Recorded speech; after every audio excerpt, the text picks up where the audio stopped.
Pred dnevi je v deželnem zboru na Koroškem nek verjetno Hajmas Dinstovec slovenskemu predstavniku prepovedal uporabljati nekaj slovenskih besed.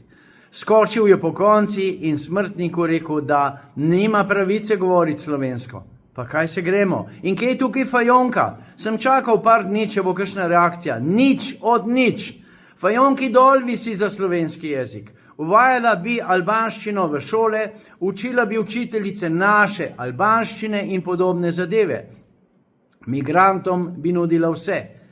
Kje je naš minister za šolstvo? Kje je naša vlada, da bo protestirala proti takemu zlorabljanju enostavno teh mednarodnih pogodb in dogovorov? Pa kaj se gremo? Svinjarija totalna svinjarija, marš banda slovenska, kaj se greste, ne una slovenska na oni strani, ampak ta ljubljanska, za katero bi težko rekel sploh, da je slovenska.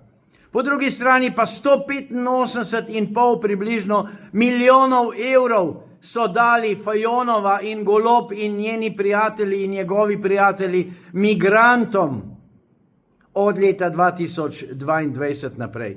Pa kaj se gremo, slovenski jezik zanemarjajo. Mi, nekateri, ki se borimo za slovenski jezik, nas pa tolčejo po glavi, ne dovolijo objav in nas dajejo na razne sodne procese, kjer ponavadi, glede na to, kako se pišemo, izgubimo. Svinjarija totalna, marš, vlada, spokajte, pojdite v Afriko, družite se z opicami in ostanite tam. Slovenijo pa pustite Slovencem.